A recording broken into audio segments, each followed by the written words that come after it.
Morning all, thank you for joining. There's going to be a few more people joining in as we go, but I thought I'd start off with a bit of a preamble. So, introduction to myself, Jake Upfield. I work here at Cybit and I lead our solutions advisory team. So, realistically, that is subject matter experts, architects, etc., across all the sort of verticals of IT, if you like. And my background has been about 8 years in cybersecurity and different guys. So I'd hand over to Jon as well, who's one of our guest speakers today. Jon, if you want to give a little bit of a background to yourself quickly, and then we can sort of kick off with the presentation. Okay, well, there's a slide coming up that goes into a bit more detail. So I'll just say hello for now and say I'm Jon Hope. I am Senior Technology Evangelist at Sophos, and you'll learn a bit more about me in a second. Perfect. So, I guess for anyone on the call that may not know who Cybit are, Cybit are a MSP solutions provider that is based in Newcastle, but has entities around South London, etc. Our go-to-market and our general strategy is to realistically work with clients to first of all decide what should be on the agenda of their technology spend and roadmap and things like that, and furthermore, then either deliver consultancy, procurement, run RFPs or however you need to go to market and or deliver services. The majority of our work is around cybersecurity, IT managed services, and also data analytics. And the this slide just is the slide that you probably see from any partner that you work with, but it's the onion or the cog or the wheel or whatever you want to call it. But this is the general solutions overview. So as I said earlier, we work in those AI spaces, data spaces, cloud, modern workspaces we call it, end user compute, Microsoft, whatever you really sum that up as, and then cybersecurity itself, whether it's from just your AV through to managed detection response services, outsourced SOC, etc. So, if any of these points that aren't touched on in this presentation today, which isn't a sales-based presentation at all, it's informative and a discussion. We can obviously reach out to myself, reach out to your Cybit account manager, or equally just reach out via the website or LinkedIn. A little bit of housekeeping today as well. I'll be amiss if I didn't say it. We do have a chat function, which I believe anyone can see, and then there's the Q&A function as well, which will be monitored by myself throughout the presentation. So if you do have any questions that are maybe poignant to things that are shown, either say it right there and then, and I'll jump in for yourselves, or we have a Q&A section at the end as well. So thank you very much for joining, and I'll hand over to Jon for a bit of an introduction. Thank you very much indeed. Yeah, I'm just going to echo that. Keep the questions coming. It's always really, I enjoy it when we get those little unexpected questions coming in. So, feel free to drop something in the chat there. So yeah, quick introduction to myself. As I already mentioned, my name is Jon Hope. I have the privilege of being Senior Technology Evangelist at Sophos for Northern Europe, the Baltics and South Africa. So I cover quite a big area. My potted history of cybersecurity, I won't go any further back than 2011 when I joined Sophos. I was running the firewall business in the UK and Ireland for one of two firewall vendors that Sophos have acquired over the years, and I've been at Sophos ever since. And during the sort of intervening years, I've gravitated towards spending most of my time hanging out with the people in marketing. So I kind of act as an extension of marketing, and also to my new friends in our counter threat unit. And the reason I hang out with those two departments is, you'll see in a second, I'm a bit of a stats nerd. And one of the really cool things about working at Sophos is we produce loads of really interesting research, which I love to get my hands on. And those are the two departments that really conduct all those research. And gives us all the interesting stuff to talk about.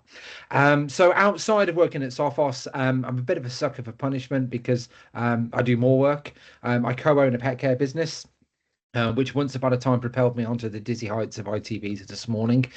So in the graphic there, you can see our animal ambulance down there at the bottom. We had a TV vet from this morning join us for the day and come out with us and film, which was great, really interesting exercise. So don't put this in the Q&A, but if you want to know how to do CPR on a dog, then you can hit me up afterwards and I'll tell you all about it. And I like to sail. I live in the Midlands, so obviously being landlocked, the natural hobby for somebody who lives in that area is to sail. sail. So that's me in the yellow hold boat there, right in the centre. I've got two boys who act as crewmates, assuming I haven't tipped them out into the lake the previous week. This time of year it's really cold, so funnily enough, if we have a capsize, I don't really want to come back next week, strangely enough. But that's probably enough about me. It's probably all you need to know. As Jake already mentioned, the purpose of this session is really not to pitch to you. So I have been in sales, but I'm not going to be too salesy. I have been a techie. We're not going to be too techie either. The purpose is really just to do a bit of education really on what's going on in the threat landscape. And obviously I work for a cybersecurity vendor, so I'm naturally inclined to tell you that the world is a scary place. But I'm not just going to give you that through conjecture. What I'm going to do is demonstrate really how the world is through some of that research that we've conducted. So we're going to pull on two sources. One of them, like I said, is my new friends in the counter threat unit. I'm pretty sure this team has about the coolest job in the world. It's a very small team at Sophos, which basically gets to play pretend at being cyber criminals. So they intentionally join cybercrime forums and trying to infiltrate gangs really, so that they can get a better handle on what the cyber criminal tactics are, what they're up to, what's coming next. And obviously that gives us a real peek behind the curtain, and I'm going to show you some insights we've gained from the CTU as we go through. The other source of information is last year's, I've got to get used to saying that, last year's State of Ransomware report. So this is a staple that we produce at Sophos. We've done it for about 6 years now. The State of Ransomware report is essentially a survey, although it is deliberately vendor agnostic. So we asked a third-party company to interview around 3,500 IT managers, so hands-on keyboard kind of IT managers, business leaders, budget holders, basically selected for us at random. So when you see some of the stats, when we ask them about the world of cyber and how they're experiencing the threat landscape, just bear in mind they are picked at random. Then they're probably not our customers, but the idea is that we get this kind of broad cross-section. And as you can see there, it transcends a lot of countries. It transcends practically every vertical, and it gives us a real insight, a good barometer into how the world is perceiving cybercrime. So the first thing that everybody wants to know from that survey is, why do organizations fall victim? What traits do organizations have in common when they get hit? And obviously that you can turn that information into then how do you be better protected? And that's again one of the goals for this session, is not just to tell you how things are, but also how you can translate that to your day-to-day and how you can improve your cyber security stance. So why do organizations fall victim? Well, there's a couple of reasons behind it. There's no one clear winner, but consistently exploited vulnerabilities tend to be the main attack vector the cyber criminals use. So what you're looking at really is the purple stats. Those are the most recent from 2025. And just to explain what exploited vulnerabilities are in a nutshell, this is essentially where the cyber criminals have stumbled on some kind of loophole in software or hardware or operating systems. And it's typically because organizations have failed to patch. So all those really annoying software updates that you dismiss and you don't really want to do, please do those, because one of the reasons, as well as just adding new features, is when you do those updates, then that is the software vendor in question actually giving you the ability to close those loopholes that the cyber criminals might want to use. So what we see on there is the first of really what I would say is actually a bunch of human factors. So although the slide header says that this is a technical root cause and it is a technical attack vector, actually this speaks volumes about the human challenge of cybersecurity, because it is 2026 now. Pretty much every organization knows that they actually should be patching, but one of the main reasons why organizations fail to do it is really there's just not enough time, there's not enough resources available to patch successfully. It's one of those things that just gets bumped down the priority order. You know, Marjorie in accounts needs the toner topping up in the printer, or you've got to roll out this new operating system, and patching just gets pushed down the agenda and often forgotten about. So that speaks volumes about the human challenge. The rest of the challenges on here, really, unless you go down to the very far extreme left-hand end, these are all definitely human problems.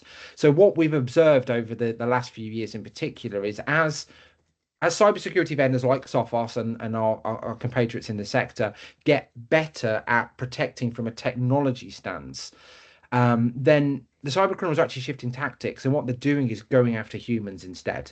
Because unlike software and unlike security applications in particular, you can't patch humans, right? There's no USB stick in the back of people's necks that you can just download security data into. It'd be awesome if there was, but there isn't. And unfortunately, humans are very much emotional creatures, and if you apply the appropriate amount of pressure or the appropriate incentive, I reckon you could pretty much get everybody to click on a link or do something that they wouldn't otherwise ordinarily want to do.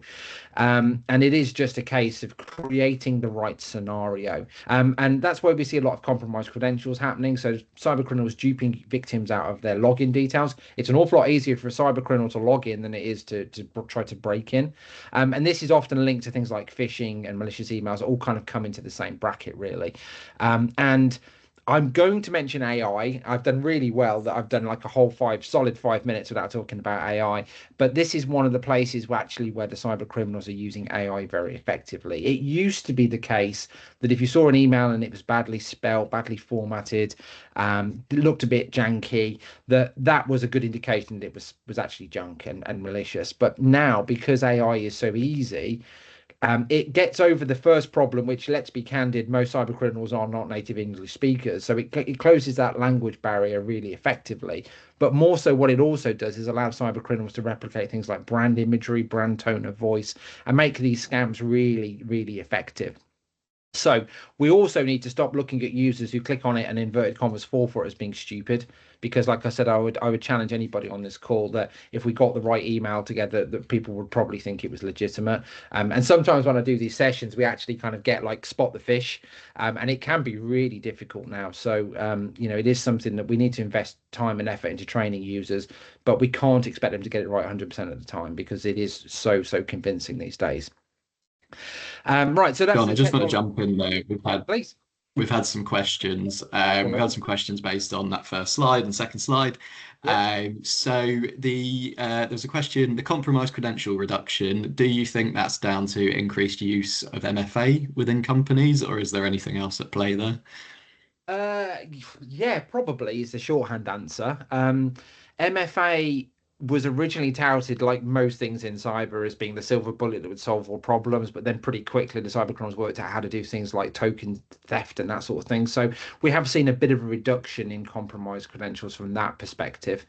But it is still a really common attack vector. And one of the predictions for 2026 is that we will see more identity-based attacks. As identities tend to sprawl, and we have organizations that live in the cloud, they live in on-premise solutions still, have multiple different logins all over the place.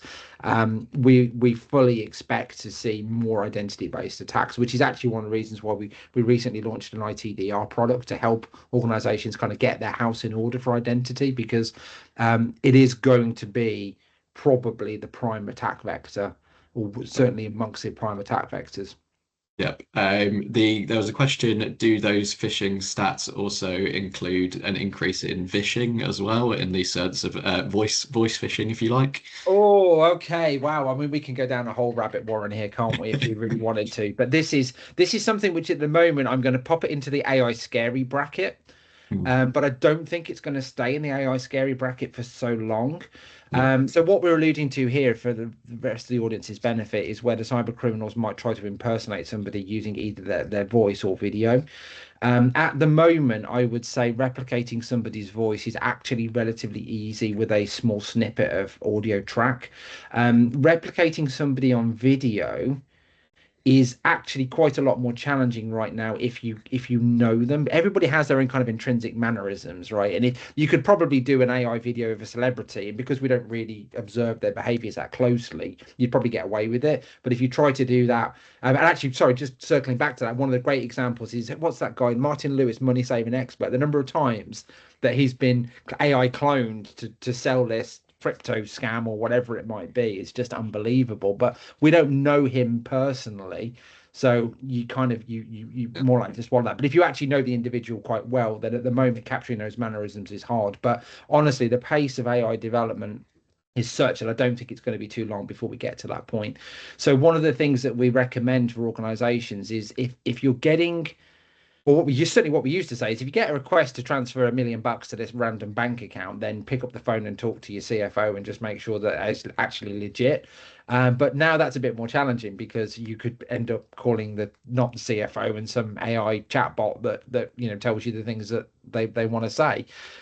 So it's probably quite a nice idea to have some kind of code word that you use inside the organization that is not documented anywhere other than you verbally exchange that as a method of verification, because that's just hidden away from the criminals. And pick something really obscure that other people wouldn't know. It is the current recommendation, because we are getting towards that point where you probably couldn't trust a video call to be legit. Obviously, if you're lucky enough to work in an office where you can just turn around and verify it with the person, do that. But if you are in a bigger organization, it's remote, then actually a code word is quite a neat way of kind of circumventing that challenge.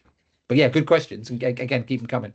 Yeah, and one final one, sorry, because Yeah. one of the other questions is related to this slide that's coming up, but mitigations that have had the biggest impact in reducing the exploited vulnerabilities. So I know we've touched on having a patching regime and obviously keeping on top of the vulnerability management of that piece. Is there any Yeah. other sort of mitigations that would help with exploitation of vulnerabilities?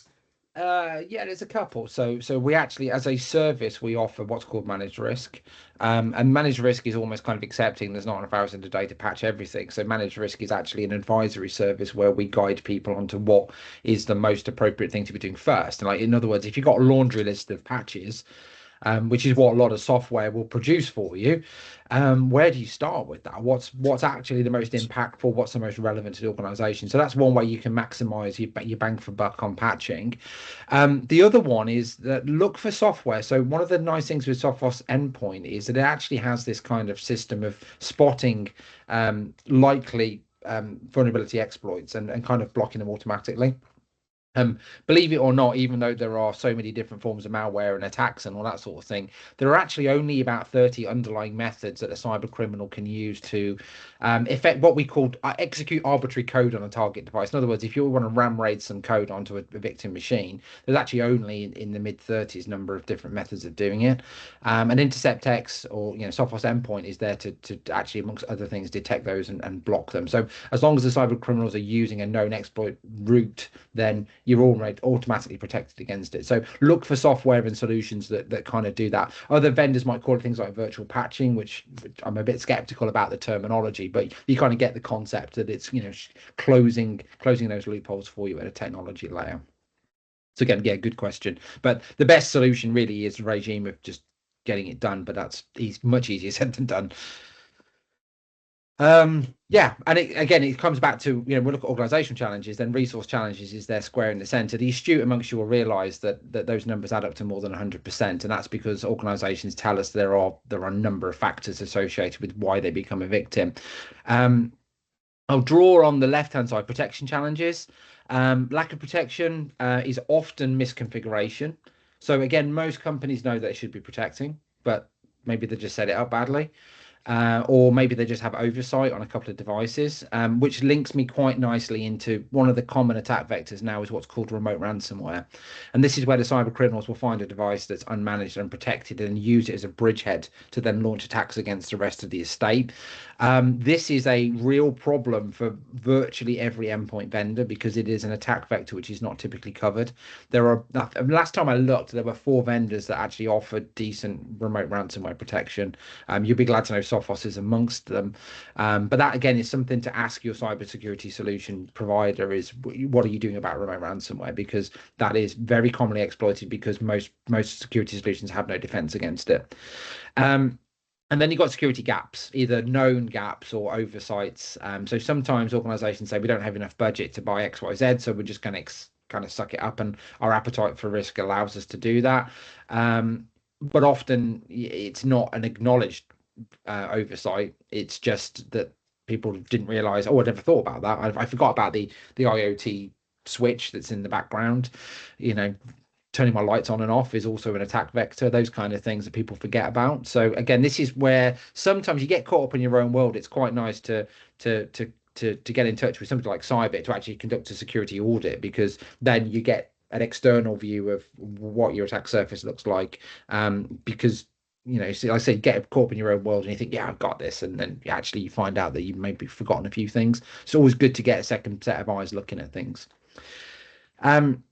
Right, moving on again. So, if you become a victim, what happens to the data? Well, the first thing to understand really is that the end goal for most cybercrime activity is to encrypt your data, generally for the purposes of then offering you salvation with a decryption tool or decryption key so that you get your data back. So, effectively, the cyber criminals are trying to get hold of your data, they encrypt it, jumble it up.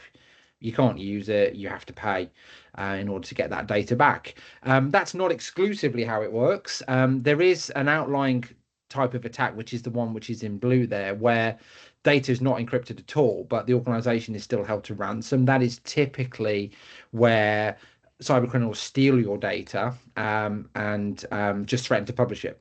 Okay, and they just trash your reputation by publishing it. This is very challenging because that data will probably sneak out of your organization just as part of the day-to-day operation. You won't even notice it's gone, and then the first thing you find out is that that data has been stolen. It is a lot more difficult to spot than the deployment of ransomware tools, and obviously you get a very clear warning when your ransom demands pop up on screen, so it's quite challenging. What we're also seeing here, as you can see in the purple, is that that end goal is actually surprisingly successful for the cyber criminals. So in 50% of cases, organizations were seeing their data successfully encrypted. From the cyber criminals perspective, that's a win. What it means is that from a defense perspective, a lot of security measures have gone very badly wrong to get to that point. Worryingly as well, this is the ugly truth is that these stats are global. If we looked at the UK specific stats, so UK and Ireland specific stats, actually it's still 70% of attacks that involve successful encryption of data. And we believe that that is actually down to possibly an over-reliance on some of those products that don't protect against remote ransomware. So there's distinct correlation between the use of remote ransomware as an attack vector and the overall success of the attack. So yeah, it's not pretty. And this also bothers me because it's 2026 and ransomware is not new. It's been around for a very long time, and yet we still see the cyber criminals getting really good success. So again, something to ask your vendor about is what's happening around ransomware protection, and how does that look, and how does that work in reality. So if an organization is an unfortunate victim and their data is encrypted, how do they get their data back? Well, actually, this is probably the better slide to look at, this one. So what we're seeing here is two very worrying trends that are happening in parallel. First of all, we are seeing that there is an increased appetite for organizations to pay the ransom in the hope that they get their data back. And this speaks volumes about the fact that it means organizations probably don't have a decent backup, because if you had a good backup, why would you be paying cyber criminals, right? You just take the downtime and you restore from your backups. We're also seeing in parallel the use of backups dropping as well, or the successful use of backups. And we need to peel back the layers here a little bit, because what's actually going on under the hood here is that organizations are backing up, but they're failing to protect those backups. The cyber criminals know that if you've got a good backup, you won't pay the demands. So they actually actively target backups as really one of the first phases of the attack. So they'll disrupt your ability to back up, they'll disrupt your ability to recover from that backup as well, in very insidious ways, which maybe we'll come on to towards the end and look at those in a bit more detail. So it's not that organizations are not backing up, it's just that they don't protect the backups and they get wiped out very early in the attack phase. The propensity to pay the cyber criminals off really bothers me, because what's happening here is two things. First of all is we're basically perpetuating the problem. I mean, if everybody stopped paying ransomware right now, then tomorrow there would be no ransomware, right? Because why would cyber criminals do this if they're not gonna, barring political purposes, why would you launch ransomware anyone if you're not going to get a payout? That's utopian vision that we'll probably never get to. But by paying the cyber criminals off, you are effectively encouraging more people into the industry. And I do use the word industry very deliberately. There's this whole cybercrime ecosystem, which we'll look at in a little bit, that is being sustained by ransom payments. So there's a whole moral ethical argument that goes against paying the ransom. But there's also, from a functional perspective, you will not get all of your data back in almost every case.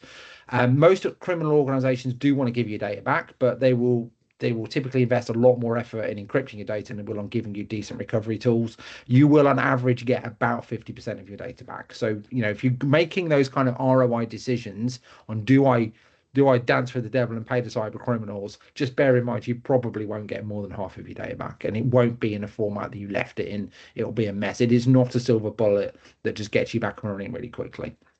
So something to bear in mind.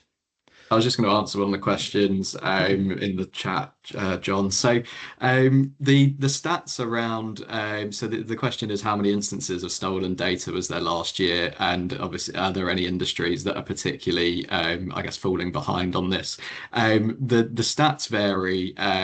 Generally it's in the region of there's about 4,000-ish attempts a day. It's in the hundreds of millions per year.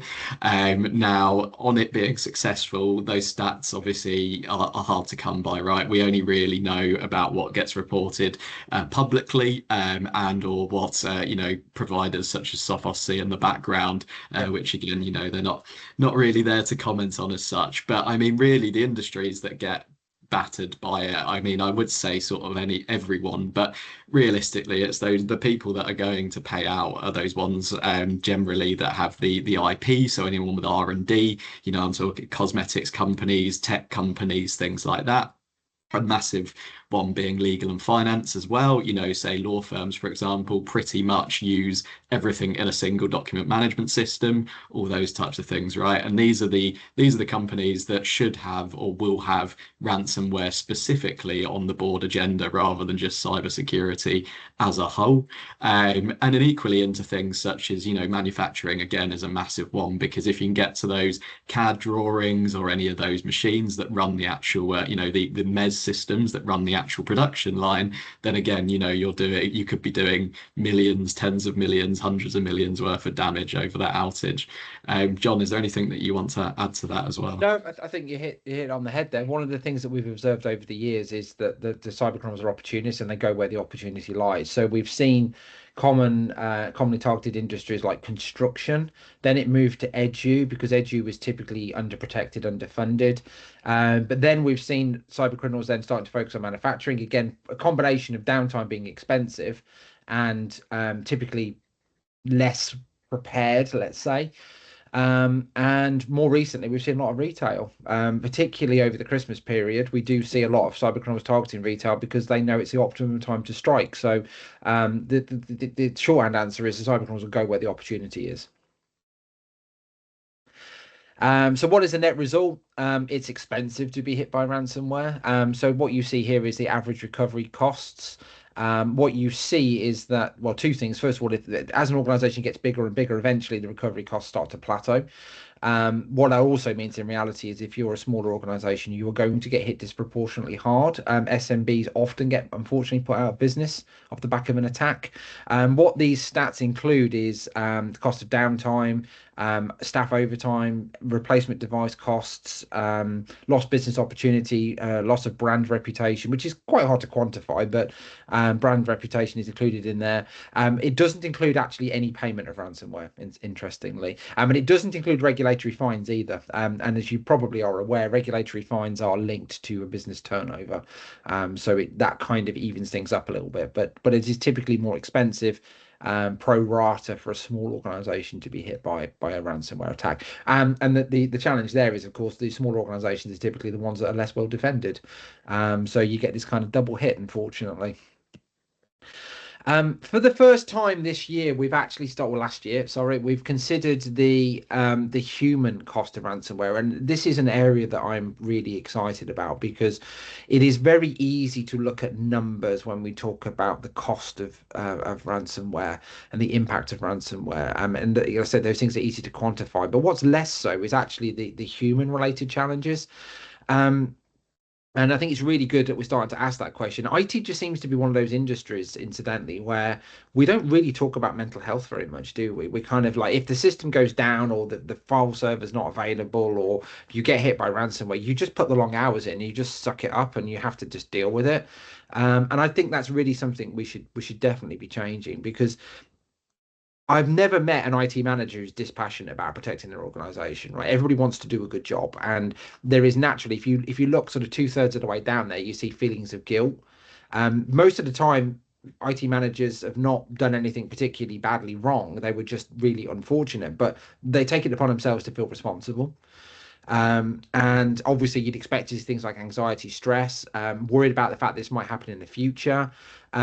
Interestingly, sometimes that leads to staff absence, and actually, sometimes we actually see people leaving organisations or forcibly replaced off the back of an incident. And these are all things that I think we should consider. It is hard because you can't put it on a balance sheet, but these are things that we need to be mindful of. That we ask a lot of our IT teams every single day if fighting this completely asymmetric battle against the cyber criminals, and we should probably recognise them a little bit more. So, yeah, hopefully that resonates with you as well. Um, so we've heard a lot about the victims. So what we're going to do now is have a quick look at some of the opposite side of the fence, the perpetrators. This is a kind of the typical media image of what a cyber criminal looks like. They are almost universally portrayed as teenagers hanging out in mom and pop's basement. It's generally dimly lit for reasons that still escape me, but the reality of actually what a cyber criminal looks like is completely different. So this is probably what a cybercriminal looks like on the way to work, and this is not a random stock image that I've just picked up. This is an area of Moscow known as Gorod Stolis. It's kind of akin to Canary Wharf, right? So it's very expensive real estate. It's a business district in Moscow, and this particular building here specifically, we know of at least two ransomware gangs that have been headquartered out of here. The first of them is Ryuk, that became Conti. And we'll learn more about how we know that Conti were headquartered here in a little while. Another gang, so that was back in, I want to say 2005-ish. It's in the dim and distant past. More recently, this building was actually the scene of the Russian authorities arresting a bunch of cyber criminals, and you did hear that right. The Russian authorities did arrest a bunch of cyber criminals, but not for the reasons that you would probably have expected. So this particular cybercrime gang had been very successful. They'd amassed a whole bunch of cryptocurrency, which they wanted to cash out into actual physical, tangible fiat currency. They decided the best way to do that would be to establish an import-export business running out of this very building. And what they were doing is basically acquiring Western goods using crypto and then selling it on the streets of Moscow. And the Russian authorities came down on them like a ton of bricks, not because of the cybercrime, but believe it or not, they failed to pay the import duties on all of those goods, and that's why they were arrested. So it tells you a bit about the attitude, really, when it comes to cybercrime. So, cyber criminals probably go to the work in the morning in an office, and if you map the initial phases of an attack to Moscow time and then convert it back to GMT, this is what a typical cyber criminal's day looks like. So they rock up at work at 9 o'clock, get started after having a cup of coffee, catching up with their mates, take a break for lunch at midday. How very civilized. Come back empowered and launch attacks again at 1 o'clock, and then tailing off towards the end of the day when they clock off. So it is. If you were in any doubt at all, this is literally people's 9 to 5 jobs. And as a fun exercise, I asked our one of our sales leaders who looks after our sort of cold calling division, for want of a better word, our SDRs, and we looked at their productivity, and you know what? Weirdly, it matched this practically minute for minute. So it is absolutely somebody's day job to be doing these kind of attacks. So it's much more organized than you might think, but actually a relatively small number of gangs behind this. So this is our name and shame board, and this is kind of all ransomware going back to 2021. And what you see on the right hand side is that actually there's a very small number of cybercrime gangs doing this, but they are incredibly successful. So I'm going to take you through a little bit of potted history on some of the gangs that we've seen over the years. We're going to start with Conti, because Conti was kind of an epiphany moment in cybersecurity where we really started to understand how organized the cyber criminals are. Conti had a massive disagreement. So Riot became Conti, headquartered in that building in Gorod Stolis, and by happenstance, they managed to accrue quite a large number of affiliates, so gang members operating out of Ukraine. And this was all very well and good until Russia decided to invade the Ukraine. And Conti, in their infinite wisdom, decided to very publicly announce that they would support Russia's activities in the Ukraine with cyber means and would respond to Western aggressors, which is not a message that the Ukrainian contingent was massively on board with. So this whole kind of internet spat played out, and information was leaked about Conti. So the affiliates actually started to share data, including people's personal names, addresses, alleged links to organizations within Russia like the FSB, but also just a whole bunch of what everyone else thought was really mundane documentation. But we found it fascinating because we saw this whole peek into the world of cybercrime and how it operates. So you need to be thinking much less teenager in basement, more like everyone's got a line manager, there's a HR department, there's a monthly target, there's a monthly salary, there's career progression, there's marketing, there's basically everything you find in a legitimate business, except obviously the way they actually go about making their money. So yeah, Conti had his very public disagreement that really sort of shone a light into this world, and you can actually see where Conti fell apart. So Conti was this sort of mauve color there, and you can see it tailing off there in 2022, practically disappearing. But what we discovered is that basically you take one major gang out. So Conti were responsible for about a quarter of ransomware worldwide at one point. You take that gang down, and actually all the people, they just rock up somewhere else and do the same thing all over again. So a lot of gang members from Conti actually transitioned over to Lockbit. Lockbit is highlighted in that gold color, and you can see they really capitalized early on in the demise of Conti, and it continued to be successful for a little while. But Conti is a really interesting and very unusual example where the Western law enforcement have actually managed to take down a cybercrime gang. After this, Google Operation Kronos, and you'll find out all about how the Western law enforcement authorities, particular emphasis on the left-hand end of that list, managed to infiltrate a cybercrime gang and then ultimately take it down. You'll see that SecureWorks, now part of the Sophos group, has an honorary mention there in terms of helping to understand the attack vectors and methodologies and really approaches on how to take down a cybercrime gang. So we did get a little honorary mention there. So you can see Operation Kronos there actually kind of falling apart. There is this weird spike straight afterwards, and this tells you a bit about the internal labor market for cyber criminals as well. So Conti got taken down, but then all of a sudden they spring back up again. Not really because they were actually doing any meaningful activity, but they were essentially publicizing leaks and claiming scalps because they were trying to make it look like the brand was still active, even though the takedown was so devastating to that gang. They wanted to maintain this impression that they were still functional, because otherwise the cyber criminals just go and join other gangs, right? They just go move somewhere else. So they tried to maintain this illusion, but it didn't last very long before that really kind of fell apart. But again, the gang members just go off and set something up again. So this is eCorp that followed on a little bit later on. This is what cyber criminals get up to in their spare time. They have this lovely urban camouflage color scheme on some very outlandish vehicles. That is a pet tiger on the passenger seat. And if you look really carefully at the Lamborghini, it has a number plate on it which translates to thief. Just to show you how overt these people are. And we did also do a donut around a police car there as well. So these guys are literally functional and touchable. And essentially, as long as they don't attack Russian citizens, then the local law enforcement have no interest in doing anything about it. So that is the unfortunate reality. Like I said, you take a gang down, nobody gets held to account, and another one just pops up in its wake. What we have certainly seen is this real acceleration of cybercrime activity and changes. There's a lot of turbulence. Klopp is a good example of a gang that cropped up, caused a lot of aggro, and then disappeared. Klopp has an honorary mention really for really working out how to rinse a victim for every dime.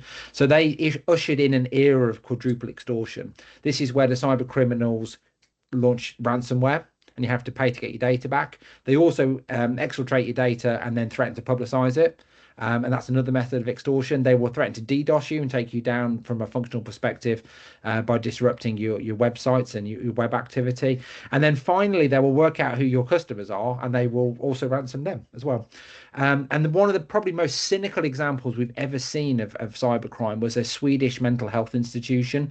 And they were hit with the triple extortion. And then Klopp realized what they could do is also go through all the patient records, find out those individuals, and then for obviously for a much lower sum, still threaten to publicize that data. And you can imagine like your mental health records being publicized is it's not ideal, is it? It could be quite damaging. So not only rinsing the organization, but also their service users as well. So very, very cynical attack. There is still a lot of randomness in the cybercrime fraternity. The current gang that we have a lot of interest in is one that sort of hit the headlines towards the tail end of 2025. Really, this is an interesting gang. I'm talking about Dragon Force here as a really interesting insight into the way that cybercriminals sometimes adapt. So Dragon Force actually started out life being a hacktivist group, a pro-Palestinian hacktivist group, but very quickly realized that they could recycle some of the tools they were using from places like Conti and Lockbit and use those tools to make money. So they forgot their political ideals very quickly and moved into this market of making money instead, really ushering in a, let's go to the sort of key point here, really ushering in this era of ransomware as an absolute service that people can just subscribe to. They very aggressively tried to recruit other cyber criminals from other gangs, so they took down places like Ransom Bay and rebranded them. Whether this was a consensual rebranding or not remains to be seen, and also attacking various different other cybercrime gangs and groups, really trying to poach the best talent and get them into Dragon Force. And one of the things that Dragon Force excel at is making it really easy to operate. So they give you loads of really good tools. It's very easy to operate, and they also protect you as well. So you'll see at the top there when they're doing the sales pitch, then they talk about stable payments. They talk about working anonymously and without paranoia.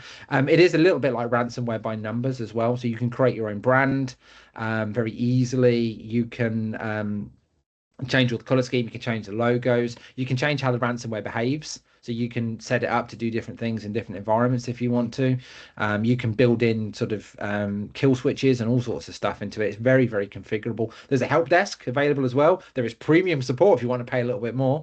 So it really shows that kind of business model. And this has also been coupled quite interestingly with we've started to see some Western members of this gang that actually leverage things like social engineering. So coming back full circle to social engineering being a key attack vector, they are using the advantage of being Westerners means that they don't speak with a Russian accent. So when they call up and pretend to be your IT help desk and try to get users to do stuff, it's an awful lot more convincing if you've got a arbitrary, let's pick a Glaswegian accent, than it is if you get this kind of thick Russian accent. So that's an interesting one to watch.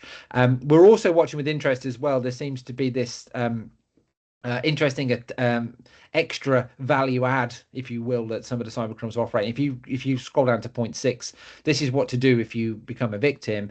You'll notice that once you pay the cyber criminals, they will give you a detailed report on how they compromise, basically how they did it, how they compromise your company, and recommendations on how to be more secure in the future. Now, I would posit there are better ways to find out the holes in your cybersecurity than being hit by ransomware, but what an interesting value add proposition that the cyber criminals are offering there.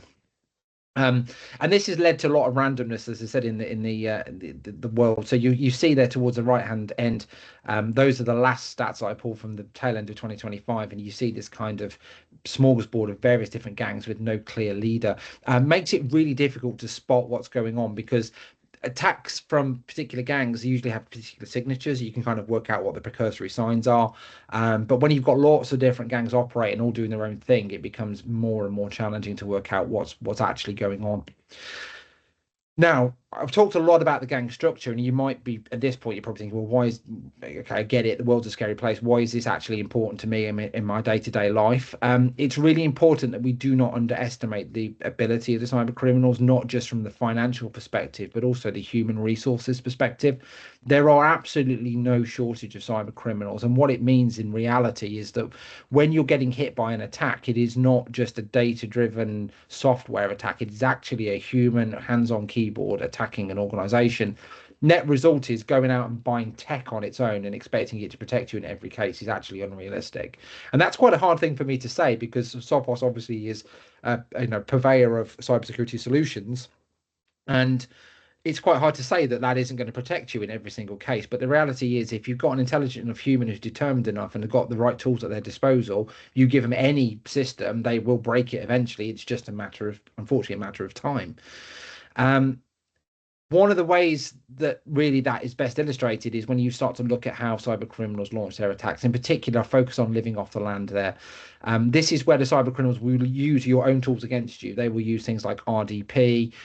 They will use things like PowerShell against an organization. You can't turn this stuff off because you need it every day in your day-to-day operations. But now you know at any moment those things could be turned against you and used against you. And how on earth could technology ever hope to tell you the difference between the two? And then also the other one there, just to call out again, is compromised credentials or credential abuse. Again, if somebody presents the right session token, they present the right user IDs, that's not a technology problem anymore, is it? Because as far as the system's concerned, that is that user. And if that isn't that user, then you end up with a whole world of hurt that they have the same access as that particular user. So if somebody starts impersonating your domain admin, you've got a real problem on your hands. Um, so it is no longer really just a technology solution. There are solutions available where you really have to start looking at the detail. So we absolutely categorically recommend that you have humans now looking at the intel, because there are always warning signs with an attack. Ransomware does not go from 0 to 4th of July straight away, with the possible exception of politically motivated attacks where it's literally slash and burn. If somebody's out to get you for financial gain, they will want to rinse you for all they're worth. And that will involve taking down your backups. It will involve exfiltrating your data before launching the ransomware. It'll involve rolling out the ransomware tool, all before we get to the point of actually seeing any kind of notification that there's a problem.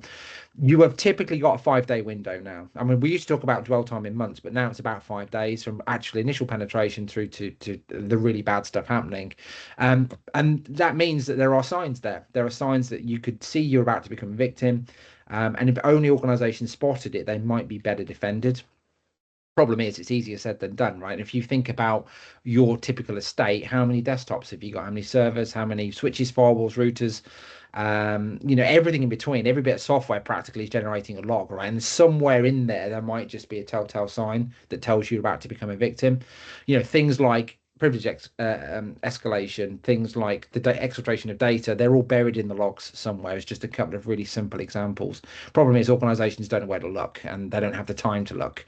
They don't have the expertise in many cases to look. Now, we used to suggest that maybe what you ought to do is go out and buy things like XDR, EDR, the kind of tools that allow you to do this threat hunting.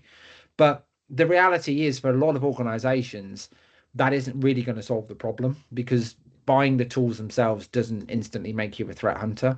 Threat hunting is hard, right? And even if we gave you the best AI-powered tools in the world, like Sophos XDR, it doesn't give you the discipline to really understand what threat hunting is really all about. In the same way that if I go to the sports goods shop and I buy some boxing gloves, right, it doesn't make me a fighter. It's not who I am. It's not within my DNA. Going out and having the tools is one thing, but actually the ability to use it, it's totally different. This is where we come on to the concept really of collaborating with cybersecurity vendors like Sophos, because we believe that teamwork is the way that we win this battle of cybersecurity. Cybersecurity is too challenging for practically every organization on the planet to do on their own. If you look at recent attacks, major car manufacturers, hotel groups, airlines, banks, government organizations, right? The amount of resources they've got, and they still can't do cybersecurity properly. How is the Acme Sprocket company in the northeast of England with 25 employees ever going to do cybersecurity properly if organizations of that ilk can't do it? It doesn't make sense. It's a fool's errand to even try. So what we suggest instead is collaboration. So we run a number of security operations centers all over the world, 24 hours a day, 7 days a week, 365 days a year, that are there to recognize those telltale signs that I just alluded to, that basically tell you you're about to become a victim, and then doing something about it. And what we do is we collate telemetry from as many places as we possibly can. Because the detail is in there somewhere. Now, if you're a Sophos customer already and you've got our tech, great. All of our technology obviously kind of inherently feeds into our MDR service. But we also integrate with, this slide does not do it justice. We integrate with 350 plus technology vendors, and you can kind of build your own integrations as well. So the essential message here is whatever you've got from a cybersecurity perspective, and allied to that, things like backup, things like operating systems, we'll take that intel, and then what we do is rinse it through the all-powerful AI engine that works out what is interesting, and then passes it to a human analyst for them to actually apply the human logic and the contextualization required to work out if this is actually a real attack or not. So we go through a whole bunch of stages to get to a point where a human analyst has got a case in front of them, and it typically takes about a minute to get to that point. So interesting event, 1 minute later, an analyst has got a case on their desk. Typically takes about 25 minutes to investigate the incident. Is it real? How big is the problem? What do we do about it? And then it's kind of a fork in the road. So the fork in the road is this. If you want to be woken up at 3 a.m. on a Saturday morning, that is entirely your prerogative, and we will wake you up at 3 a.m. on a Saturday morning if that's what you want. Conversely, many organizations don't have 24/7 help desks available, IT desks available, in which case we can decide between ourselves.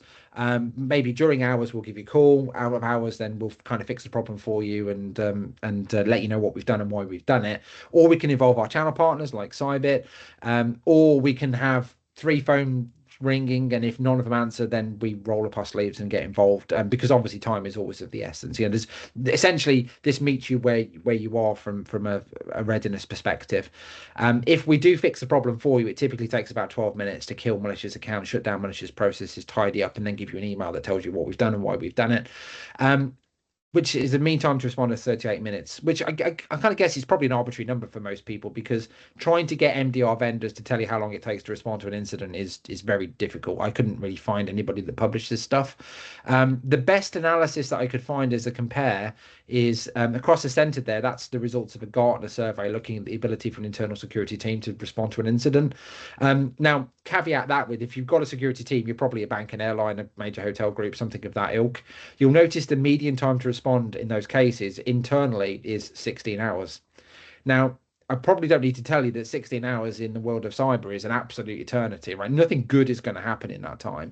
The crims will be leaving back doors to come back to later. They'll have already nicked all of your data. They've probably rolled out ransomware practically everywhere. They've deleted your backups. Nothing good is going to happen in that time. So actually, one of the key advantages of collaboration is that we shut down the incident really quickly before the really bad stuff starts to occur. So that's one of the big advantages of managed detection response. There is another one that we'll just talk about. The more integrations that we have, the better. We are really proud of our integration structure. So it means a couple of things. It means you don't have to rip and replace the stuff you've already bought, because that could be quite awkward and expensive. And we don't want to do that. We'd rather you get the best value out of the stuff that you've got. But actually, these integrations also bring us into areas that we otherwise wouldn't see. Sophos does not play in every single space, right? So we do not, for example, have a backup and recovery solution. But as I illustrated at the start, backups are one of the things that cybercriminals typically go after, right? So if we knew they were tampering the backups, we would probably know there's a problem, right? So we're really, really excited about our backup and integrations, because to us, they are like canaries in the coal mine that tell us there's a problem, particularly when you look at how they do it. So I did promise you I'd tell you kind of some of the things that cybercriminals do. They will not typically delete your backups, because that's blindingly obvious, right? Your backups are gone.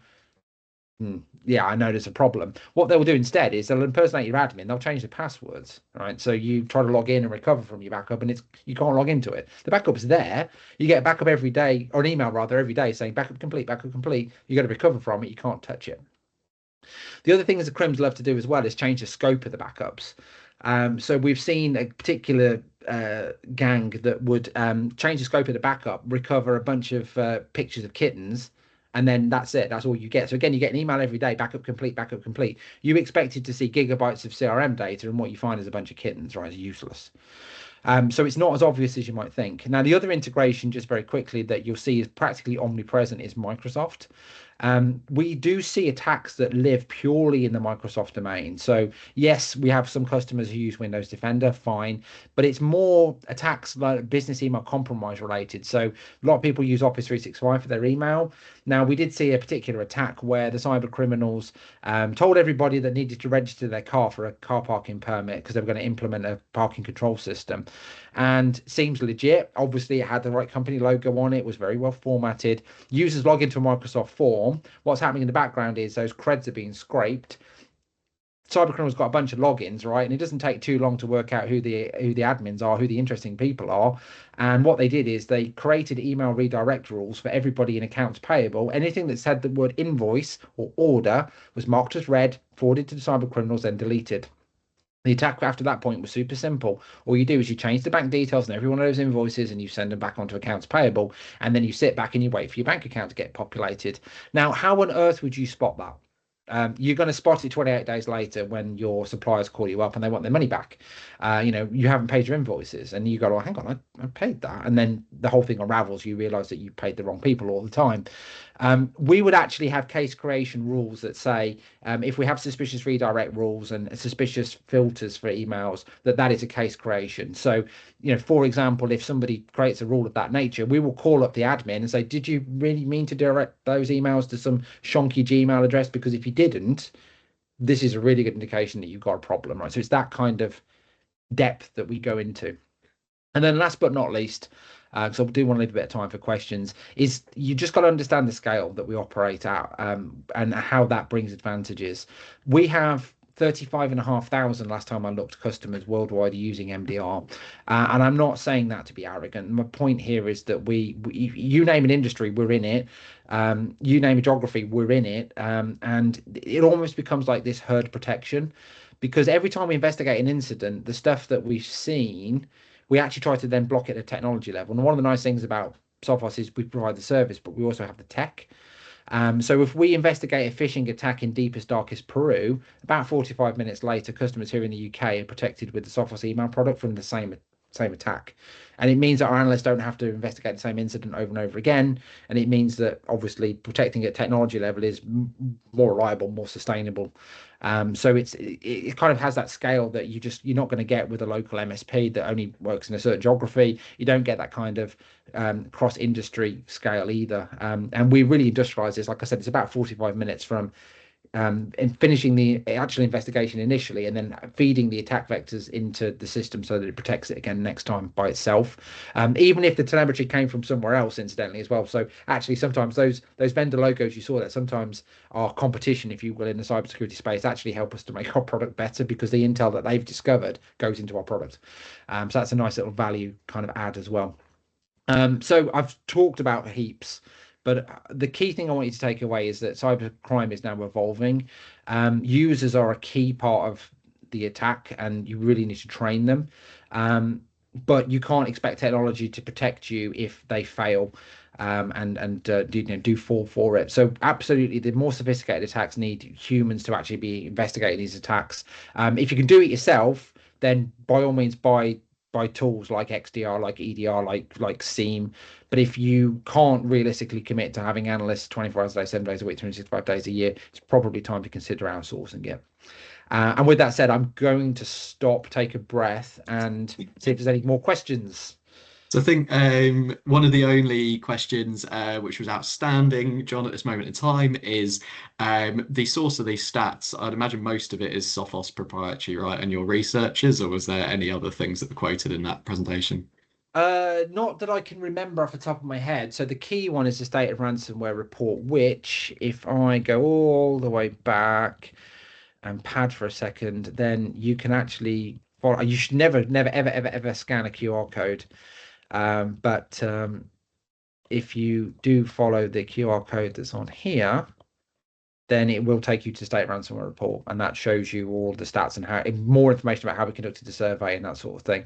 And then the other aspect, I suppose, is the CTU. So our name and shame board is our own sort of proprietary research, and that's where we publish. We go onto the dark web, and where people have their leaks published, then you just attribute that to gangs, and that's kind of where that aspect comes from. But most of this is from the State of Ransomware Report. Perfect. And yeah, we will obviously send out, follow up as well. You'll be contacted by both Sophos or Cybit, and we'll point you to these sort of links as well.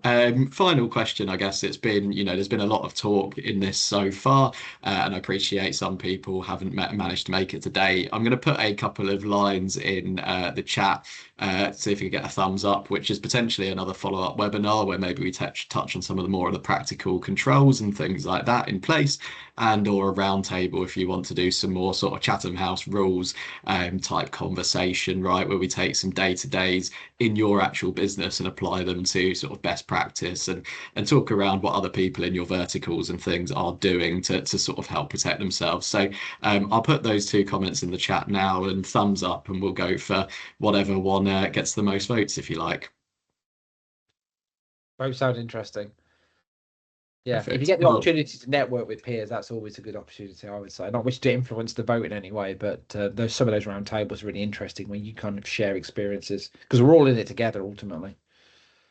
Perfect. Well, I think as we come to 11 o'clock, I'll wrap it up there. But thank you, John, for a very insightful presentation. Thank you for being a very engaged audience as well. And obviously look forward to talking to any of you as part of the follow-up following this. But Cybit will be in touch to get any feedback, and equally book in any follow-up meetings if there's something that you want to talk to myself further, John further, or any of the rest of our teams. Perfect. Thank you, guys. Yep. Thank you very much. Take care. Have a good day. Cheers. Goodbye.